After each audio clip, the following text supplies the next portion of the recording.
biggest regret of my life is having had my abortion. I have never had a moment of regret about my decision.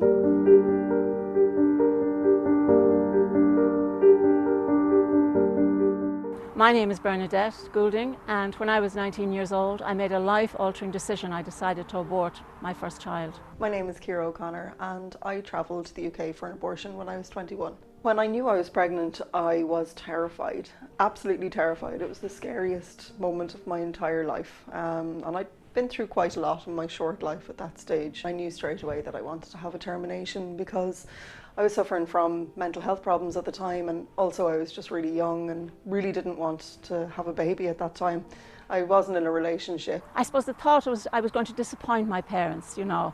I wouldn't be able to cope. All the usual reasons. I had a very good job, you know, and I wanted to reach a certain goal in my life. Who was going to come with me, or was I going to have to go on my own? Should I talk to my parents? Should I talk to my sisters?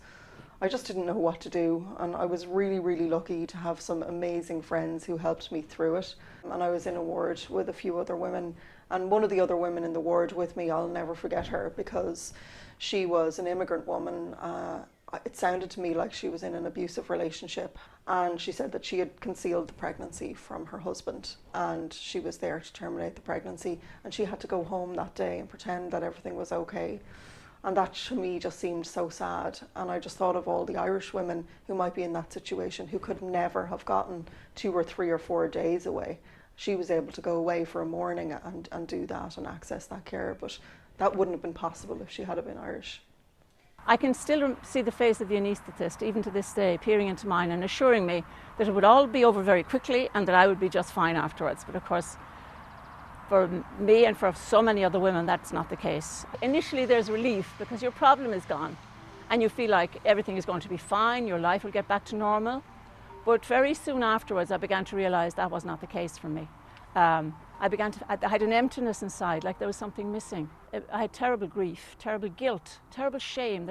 It's very shaming, and of course it's also very isolating. I suppose my right to choose took away the right to live for my child. How come that we can define when somebody's heart is stopped, that they're dead, and yet when their heart starts beating, we cannot say there's a life there? My baby was alive. My baby's little heart was beating under my heart at 21 days.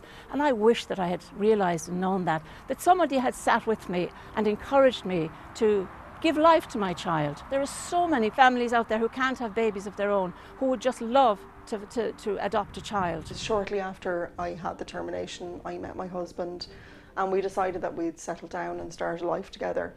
And you know, that has been something that never would have been possible for me had I chosen to continue with that particular pregnancy. We all have to make choices in our lives, and sometimes they're very difficult choices, and we have to live with the consequences of those choices. And for me, I've always been just really confident that that was the exact right choice for me at that time.